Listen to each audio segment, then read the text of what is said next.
thank you to our brilliant pianist, Bethany Riddle, for that wonderful prelude and for setting the tone to our service this morning. Hi, everyone. Good morning and welcome to the Unitarian Universalist Fellowship at Stony Brook. My name is Laura Lesch, and I am serving as the worship associate today with our service leader, Lorraine Stidd, and our incredible musicians, John and Lee Morris and Bethany Riddle, plus some additional guest UU musicians. John is also serving as our screensaver today behind the scenes, along with our Zoom host, Linda Cortese. Without them, none of us would be here. Our minister, the Reverend Margie Allen, is away right now on her summer study leave, but she will be back in a couple of weeks. Our Director of Religious Education is Deborah Little, who is currently on vacation. Her worship time for children will be resuming in September. A special welcome to any of you who are here for the first time.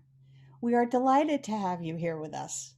Our services do vary a great deal in content and style from week to week, so please do return several times to get a true sense of who we are as a community of faith. Unitarian Universalism is a liberal religion where people from a wide variety of backgrounds can find a spiritual home. We have no set creed you must accept to belong here. Instead, we are united by our 7 principles and guided by our 6 sources as we each search for truth and meaning. You can learn all about this on our website at uufsb.org. Please do stay with us following the service when we will all be brought onto the screen to meet and greet each other and reflect on the service. Then you can sign out of this Zoom meeting and use the link you have in yesterday's newsfeed or on our website for the small group chats, where you can have some time with a smaller group for more in-depth conversation and get any questions about us answered. Also, be sure to come visit us in person when our beautiful sanctuary reopens, hopefully sometime this fall. We're now halfway through our lay-led summer services, which are focusing on the theme of making mistakes. We are looking at this topic from a wide variety of perspectives. Today, Lorraine will share her own story and her expertise as a psychotherapist on coming to terms with mistakes that have origins which may be traced back through generations and challenge us with some of life's biggest questions. Lorraine has been a Unitarian Universalist for many years, a member of our fellowship for the past 2 years, and is one of our worship associates. As I sound our morning bell, please sit back and relax. Let your body get comfortable and your mind clear. Leave all your cares and distractions behind for a while, as together we enter the sacred space of worship.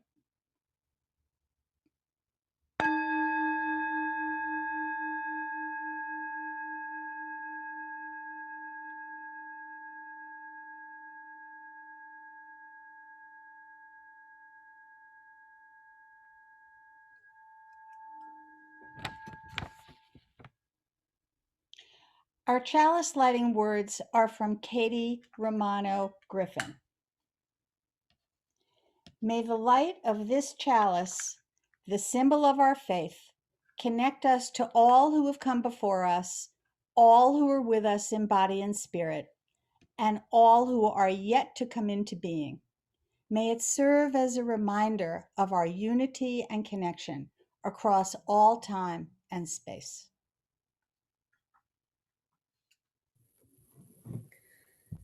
Our opening words this morning come from the American writer M.C. Richards. From the seed grows a root, then a sprout. From the sprout, the seedling leaves. The stem, around the stem, the branches, at the top, the flower. We cannot say that the seed causes the growth, nor that the soil does. We can say that the potentialities for growth lie within the seed, in mysterious life forces, which, when properly fostered, take on certain forms. In that spirit, please join in with Lee and John Morris singing hymn number 1007, There's a River Flowing in My Soul.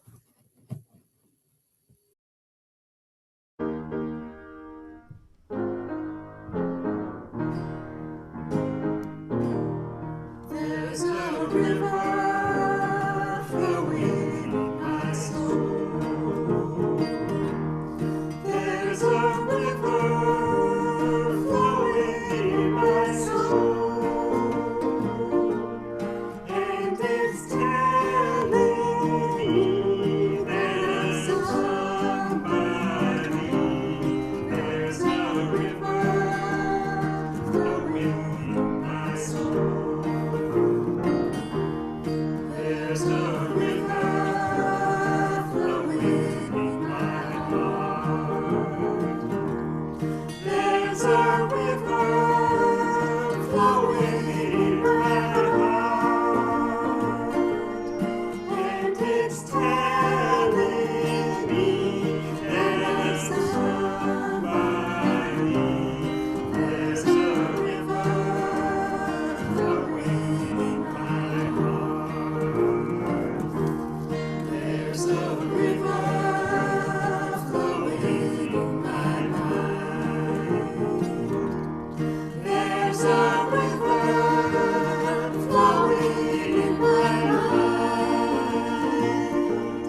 And it's telling me that I'm somebody.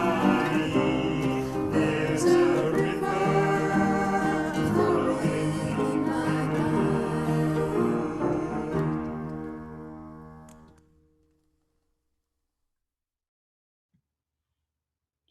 The words for our time of meditation this morning are adapted from a poem entitled I Carry You in My Heart with Me by E. E. Cummings. By the way, did you know that E. E. Cummings was the son of a UU minister? This poem will be followed by a minute of silent reflection, and then we will be brought out of our silence with hymn number 123, Spirit of Life. I carry your heart with me. I carry it in my heart. I am never without it. Anywhere I go, you go.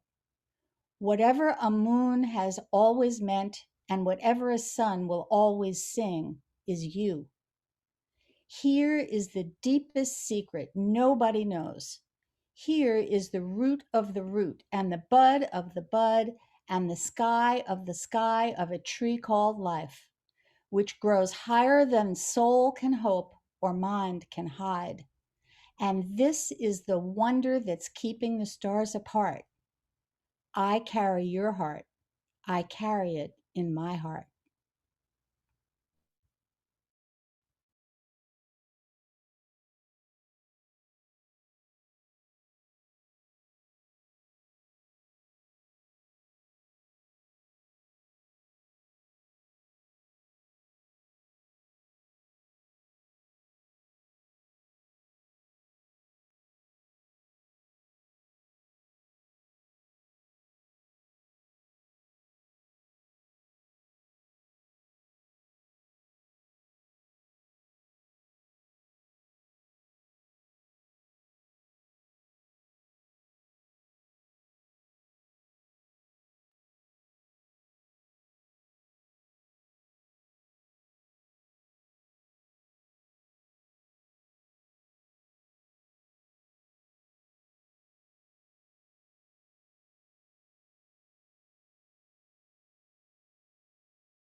Each week, we engage in the spiritual practice of generosity with a collection that is shared with an organization in our community working for social justice.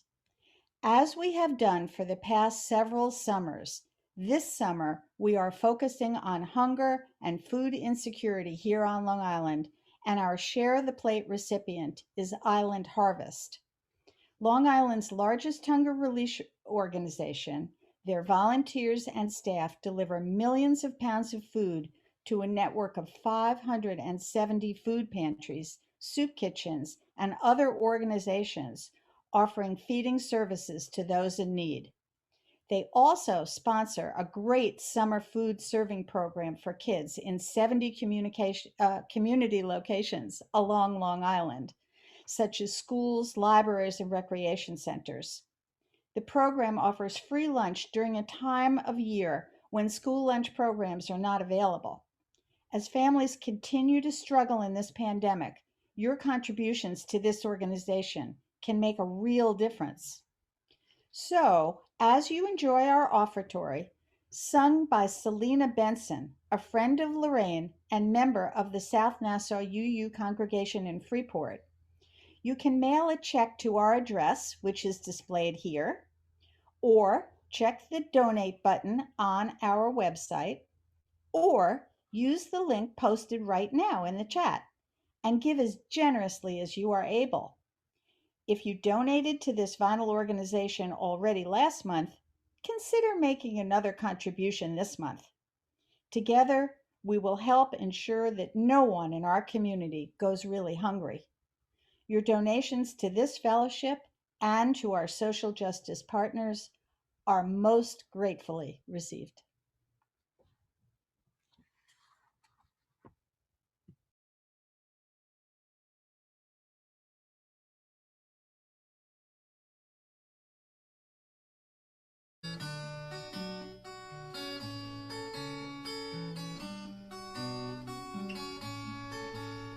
If you dream of me like I dream of you, in a place that's warm and dark, in a place where I can feel the beating of your heart.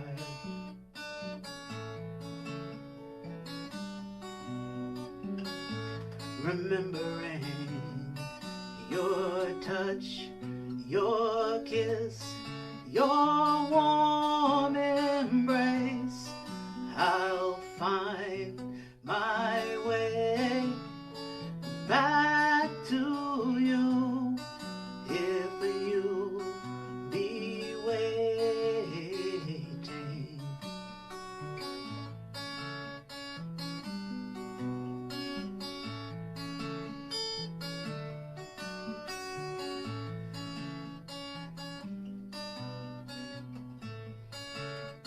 Oh, I long for you, and I have desired to see your face, your smile, to be with you wherever you are.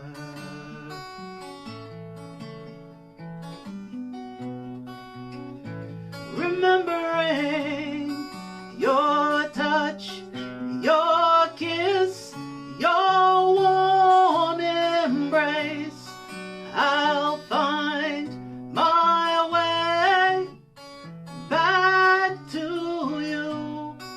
Please say you'll be waiting.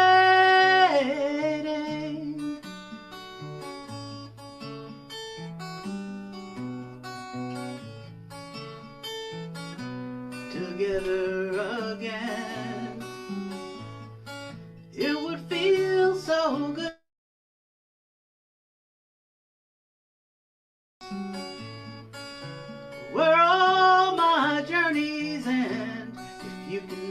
promise. If it's one that you can keep, I vow to come for you. If you wait for me,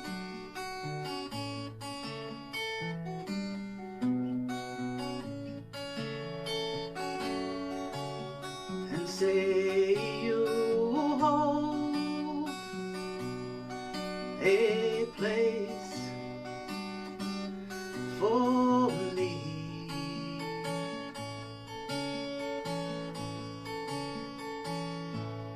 in your heart, a place for me in your heart,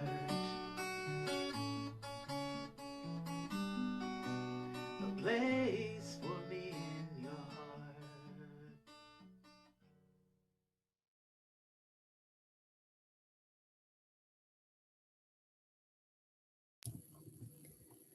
How beautiful. Thanks to my good friend Selina for that. In the tradition of the Native American Lakota people, family is the measure of your true wealth. For a Lakota, you belong to your extended family through birth, marriage, or adoption. Your kinship even extends out to your band and the whole Lakota nation. This service is about connecting with family and our ancestors through the perspective of how the mistakes of my ancestors have influenced how I live and how I view the meaning of family. As I share my reflections, I am keeping in mind my connection with you, my UU family, and any visitors we have with us today. And I am holding the intention of honoring my two mothers, my adoptive mom of my heart, Lavelle, and my birth mother, Nancy. Little did I suspect that recent events which relate to my birth story and my origins of attachment would forever change my understanding of who I am and how I fit into the larger web of life. As with the birth of any child, my story interconnects with that of my birth mother, Nancy, who made the choice to give me for adoption when I was an infant. Along with sharing my personal story, I would like to explore the questions it raises about what it means to make a mistake and the impact of trauma and shame that can come with the perception of making a mistake. This experience connects me with our core UU principles, especially with the principles of the inherent worth and dignity of every person and our place in the interdependent web of life. I would like to mention that many of the reflections today are informed by my work as a psychotherapist with people who struggle with the question of making mistakes every day.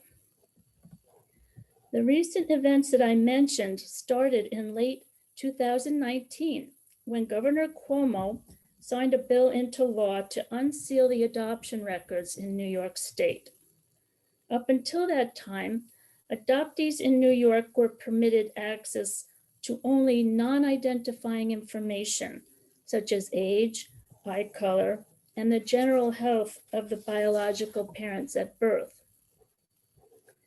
As an adopted child who only had limited information about my early history, I grew up with the feeling of uncertainty about who I was and where I belonged. I had applied for the non-identifying information many years earlier to try and fill in a few missing puzzle pieces of who I was, but most of the puzzle pieces remained missing. I mailed my request for my original birth certificate on the first available day, January 15th, 2020, and received my official document by the end of that month. I learned for the first time that the name of my birth mother was Nancy, and my given name was Roxanne.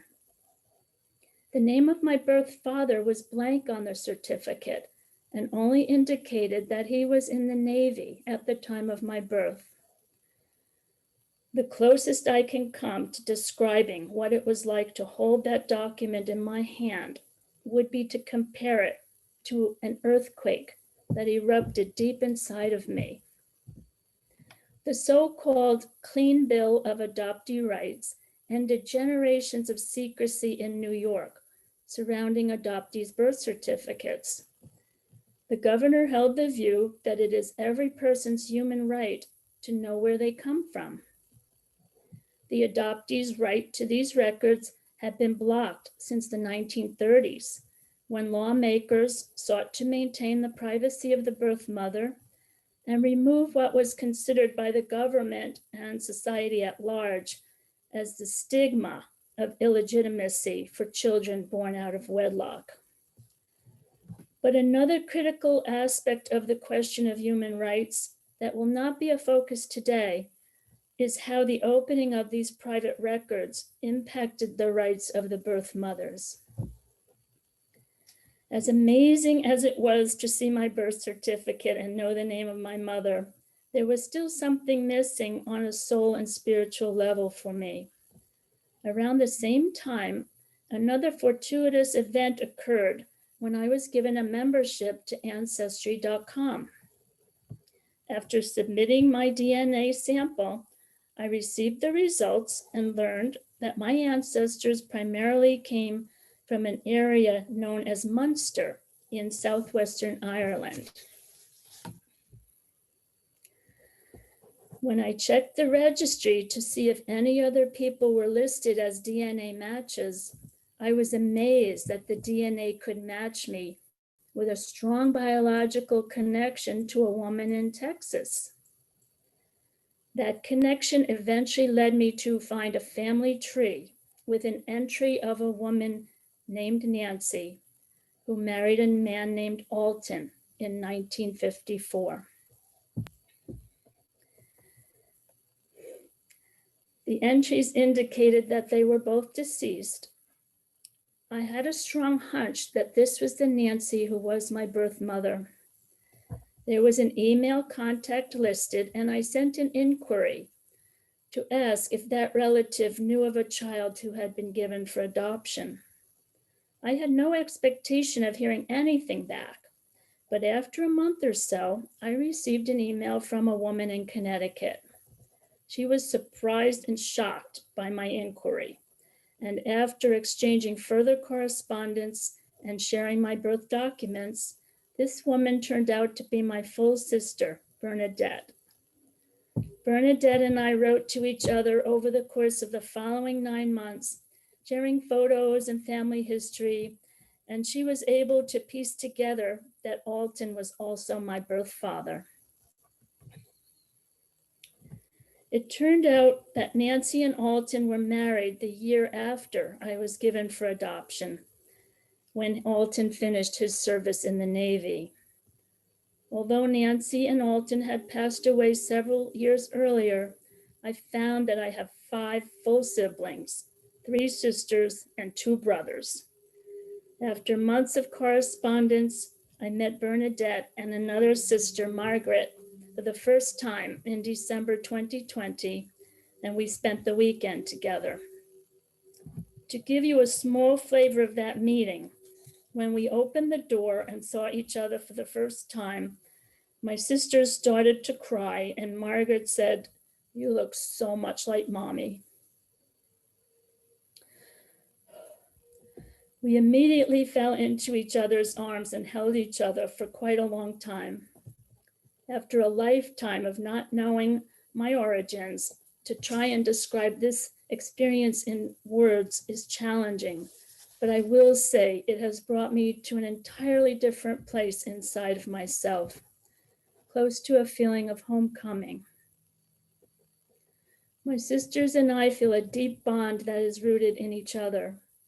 I can only explain it as an innate recognition of each other, like looking in a mirror and getting a reflection back from deep inside.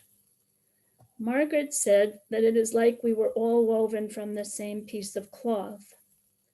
They felt that our connection would bring peace to the spirits of our shared mother and father. That sounds right to me. We stayed up most of the night exchanging stories with laughter and tears and couldn't stop staring at each other. It was quite a weekend. I am blessed that these women are compassionate and loving souls who open their hearts and lives to me, and our relationships continue to grow. The experience of finding my birth family has caused me to reflect on what Nancy went through as an unwed mother during those years in order to give me life. Was it a mistake for her? And what was the generational impact of that? How far back do the origins of a mistake go? It is important to present this idea of making a mistake in the context of the cultural norms of the 1950s. I was born in the early 1950s when Nancy was 20 years old. She had emigrated from Ireland as a girl and was raised within the strict norms of an Irish Catholic family. Nancy grew up in a chaotic and dysfunctional family with a mother, my grandmother, who was the victim of a traumatic past in Ireland and who was not capable of raising Nancy or her siblings in an intact and consistent family setting. Nancy was placed in several foster homes and grew up with the trauma of abandonment and rejection.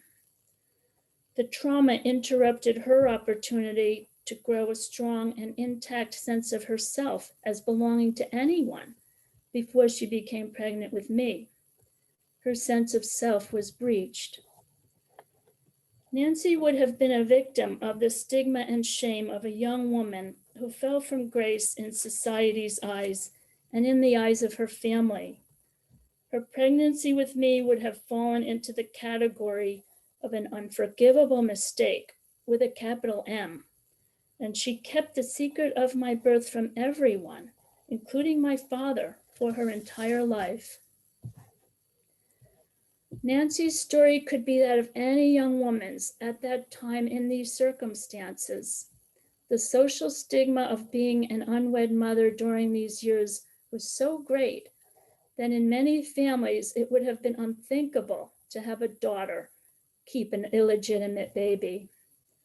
Between 1945 and 1973, when Roe v. Wade came in and introduced abortion as an option for women, it is estimated that 1.5 million babies were relinquished for adoptions outside of the family in the US. It was common for high school kids to know a girl in school who would suddenly disappear for a while and never return. During this time period, options were limited for these young women, and they either married quickly or were sent away to maternity homes before their pregnancy could be detected. In Nancy's case, it never became known where she was sent, except that she disappeared for a while for an unknown reason. In the book, The Girls Who Went Away, author Ann Fessler describes the history of the social stigma of unwed mothers and how society dealt with them. By the end of World War II, maternity homes were well established as places to sequester and oversee the physical needs of the pregnant young women until the birth of their babies. The concept of maternity homes was originally well-intentioned. However, a large percentage of the women found the homes to be disapproving environments and were traumatized by the experience of being banished from their families and their homes. The staff in maternity homes of the 1950s were trained to persuade the young women that surrendering the child for adoption was the best and perhaps only option. Very little counseling was available to present options or weigh out the emotional consequences of this decision. Ultimately, it was the mother who made the choice to give up or keep the baby, but in most cases, the mother was not equipped emotionally to handle the shame and rejection of this choice. The mother and baby parted ways at the hospital, and the child was placed in a foster setting or a foundling hospital. In my case, I was placed in the New York Foundling Hospital immediately after my birth and stayed for 6 months until I was matched with a family of Irish descent. I was legally adopted after 2 years of a waiting period by my adoptive mom, Lavelle, and her husband at the time. Author Clarissa Estes Pincola refers to someone who goes through this social banishment as the exile, who may be wobbly about her worth and feel like an outsider who belongs nowhere. There is an interesting correlation that relates to the same feelings an adoptee often experiences. When a mother is influenced to choose between keeping a child and being accepted by the culture, then there is something inherently unconsidered in the culture. It creates an inner split for a woman that causes an oppression in the soul of not being legitimate unless married to a man. By the 1950s, society formed the viewpoint that the problem of unwanted pregnancies was rooted in the women themselves. The women were considered either psychologically unsound or morally unfit. They did not conform to middle-class standards, and society needed to find a more palatable explanation because something like this just did not happen to the nice girl next door. Shame is a very effective way to silence individuals who are less socially or economically powerful and who are rarely in a position to influence decisions that affect them. The young women were victims of deep systemic shame, both from the perspective of getting pregnant and then the moral question of giving up the child. What was the mistake in these cases? Having sex before marriage, getting pregnant, or giving up the child? In Nancy's case, did the mistake go back further to the feeling of being neglected and abandoned by an ill-equipped mother? Was it rooted in the longing for connection and love of two young and emotionally needy people who were separated by war? How is our culture and society complicit with this shame? Trauma is an important element to consider when looking at the mistakes of the ancestors. When abandonment and rejection are present in a child's past, there is a primal wound that becomes embedded in the nervous system and psyche. A lack of safety and the missing sense of attachment sets up a child for a strong neurobiological disposition of inner harshness and defectiveness. The greatest fear becomes isolation and being left alone. The child's nervous system longs to be connected to another nervous system, and a driving sense of neediness and yearning to connect is set up. Current research shows that the effects of shame and trauma are inherited from one generation to the next. What is unresolved in the past influences our present. What was in our ancestors is in us, and we are part of them. As William Faulkner wrote, the past is never dead. It's not even the past. Our earliest image of who we are and how life will unfold begins in the womb and creates a blueprint for life. I am speaking from my own experience of trauma when I talk about how a mother's emotions permeate an unborn child's world and influences the nature of the child. I do not wish to suggest that this is every adopted child's experience. As we have learned, much of how a child develops depends on the factors of environment and the nurturing the child received after adoption. When considering circumstances where trauma is present, a mother may be so stressed and conflicted that the inner environment may translate itself to the child and get rooted in the child's muscles and nervous system. Is the inner environment calm or troubled, receptive or rejecting?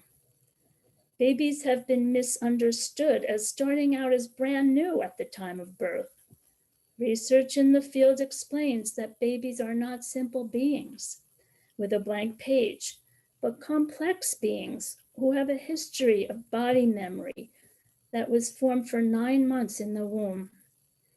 Developments in neuroscience teach us that it is important to explore at least 3 generations of family history to understand what is being played out in a person's life.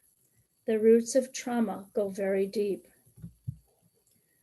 My sisters asked me when we met, how do I feel toward our mother with her choice to give me for adoption?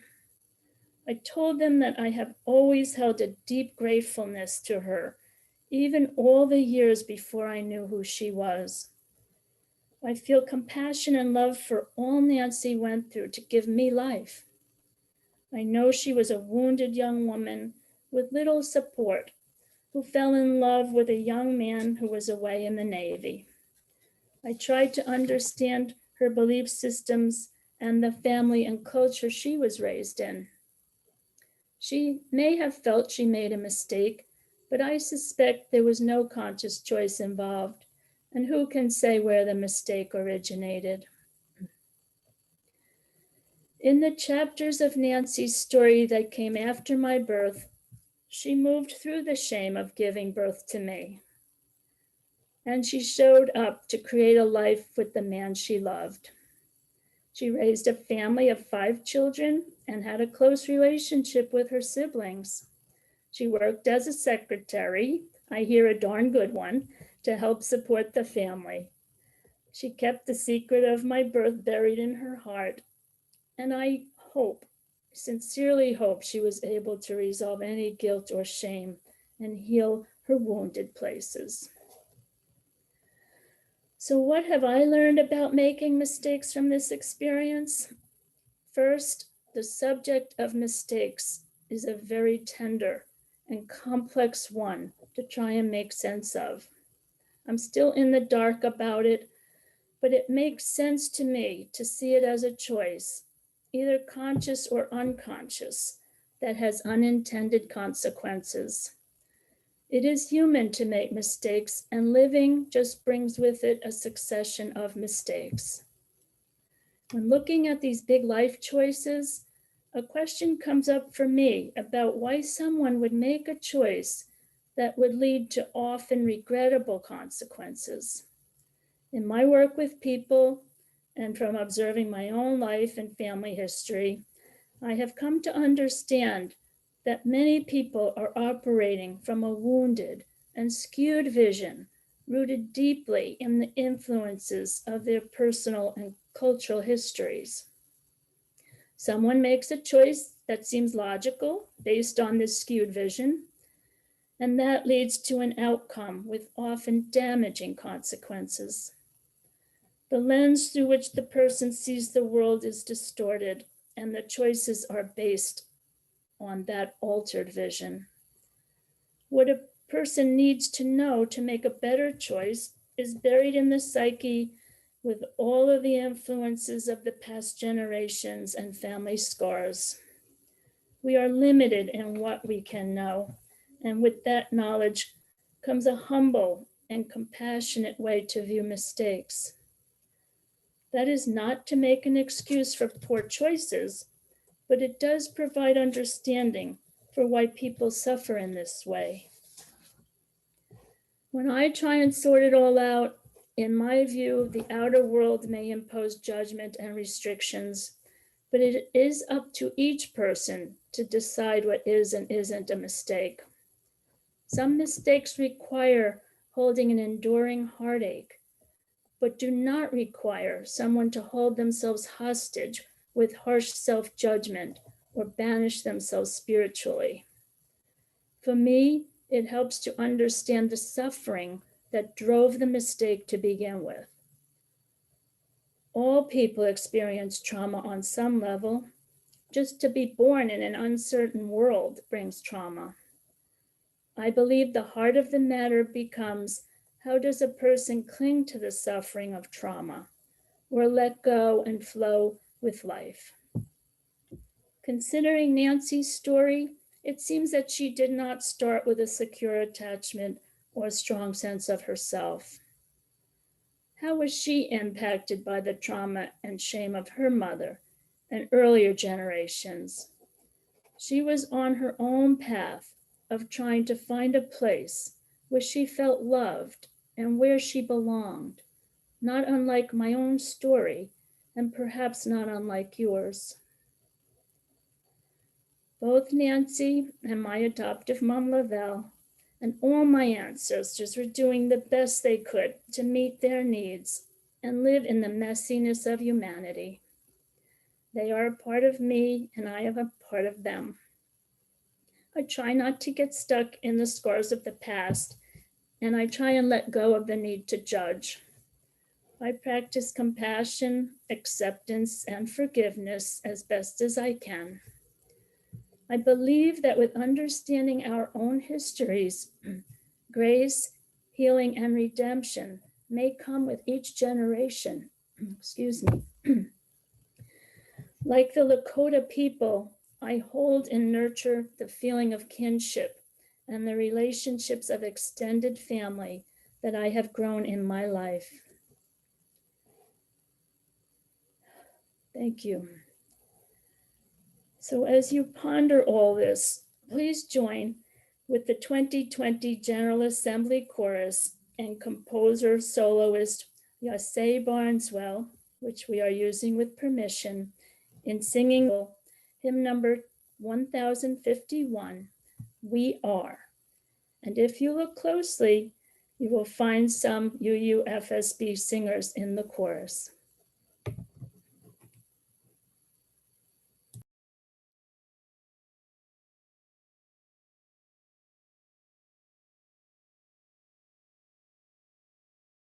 For each child that's born, a morning star rises and sings to the universe who we are. For each child that's born, a morning star rises and sings to the universe who we are. Oh, for each child that's born, a morning star rises and sings to the universe who we are. Oh, for each child that's born, a morning star rises and sings to the universe who we are.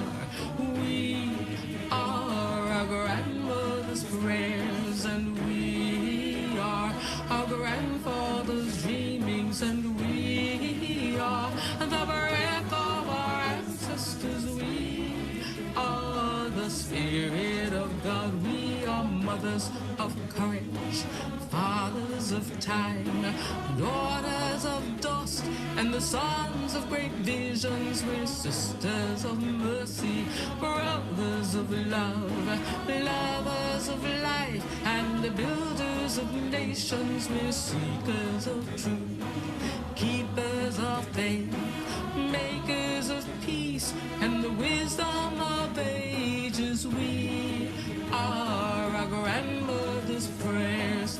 We are our grandfather's dreamings, and we are the breath of our ancestors. We are the Spirit of God. We are mothers of courage, fathers of time, daughters of dust, and the sons of great visions. We're sisters of mercy, brothers of love, lovers of life, and the builders of nations. We're seekers of truth and keepers of faith.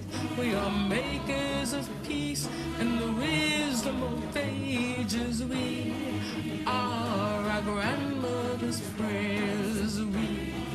We are our grandfather's dreamings, and we are the breath of our ancestors. We are the Spirit of God.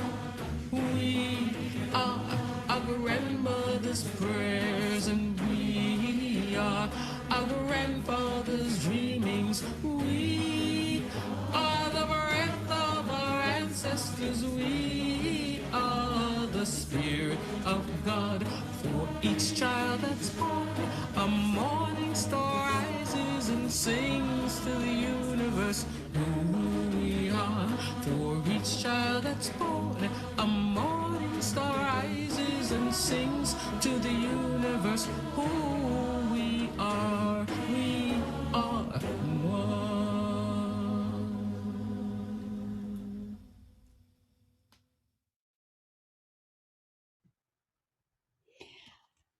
Our closing words are a poem entitled Blessing, written by John O'Donoghue as a tribute to his mother.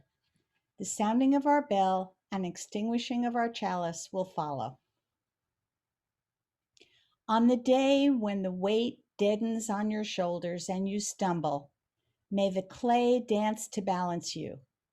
And when your eyes freeze behind the gray window and the ghost of loss gets into you, may a flock of colors, indigo, red, green, and azure blue, come to awaken you a meadow of delight.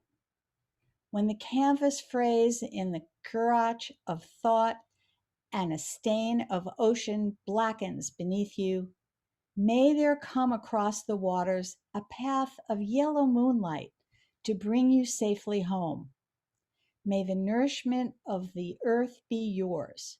May the clarity of light be yours. May the fluency of the ocean be yours. May the protection of the ancestors be yours. And so may a slow wind work with these words of love around you, an invisible cloak to mind your life.